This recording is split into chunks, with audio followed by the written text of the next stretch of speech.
ఈరోజు ఉదయం వినబడినటువంటి ఒక వార్త, మరి ప్రవీణ్ పగడాల గారు మరి తను ప్రమాదవశాత్తు మృతి పొందారని చెప్పేసి తెలుస్తూ ఉంది.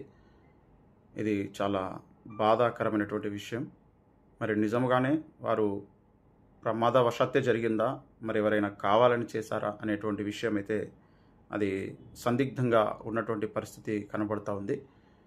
ఏ విధంగా జరిగినా మరి వారు మృతి చెందడం అనేది ఇది చాలా బాధ కలిగించేటువంటి విషయం. మరి ఈ విషయం తెలుసుకున్నటువంటి దైవజనులు అద్దంకి రంజిత్ ఓఫిర్ గారు కూడా ఎంతగానో వారు మరి బాధపడ్డారు, సంతాపాన్ని వ్యక్తపరిచారు. ఏది ఏమైనా క్రైస్తవ సమాజము కొంతమందికి మరి థ్రెటనింగ్గా ఉంది.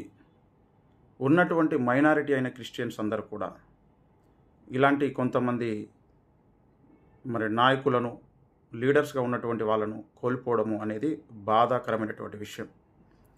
ఉన్నటువంటి క్రైస్తవులు డినామినేషన్లను, బోధలను పక్కన పెట్టి ఏది ఏమైనా సరే యేసు పిల్లలుగా, యేసు బిడ్డలుగా అందరూ ఏకమై ఒక్కటిగా ఉండాల్సినటువంటి అవసరం ఉంది.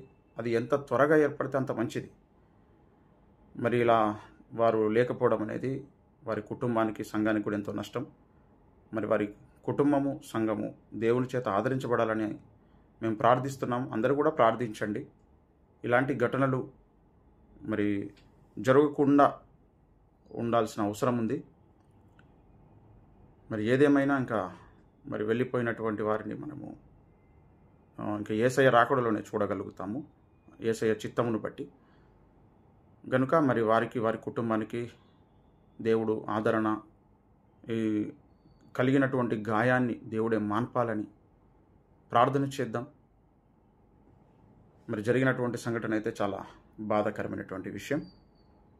మరి ఇది నిజంగా ఎవరైనా కావాలనే చేస్తుంటే కనుక ఈ విషయంలో క్రైస్తవ సమాజం అంతా కూడా ఒకసారి ఆలోచించాలి. ఒక్కొక్కరినిగా ఇదే విధంగా చేసుకుంటూ వెళ్ళిపోతే ఏంటి పరిస్థితి? ఈనాడు దేశంలో అనేక రాష్ట్రాలలో జరుగుతున్నటువంటిది ఒకవేళ ఇది కూడా ఇక్కడ కూడా జరిగినట్టు అవుతుంది.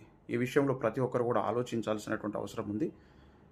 మరి ఈ విషయంలో ఎవరైతే గాయపడ్డారో, బాధపడ్డారో వారందరి హృదయాలను దేవుడు కట్టి ఆదరణ దయచేయాలి అని మనస్ఫూర్తిగా యథార్థవాది టీవీ ఛానల్ తరఫున ఓఫిర్ మినిస్ట్రీస్ ఇంటర్నేషనల్ పక్షంగా వారి మృతికి, వారి స్మృతికి మరి నివాళులు సమర్పిస్తూ ఉన్నాం.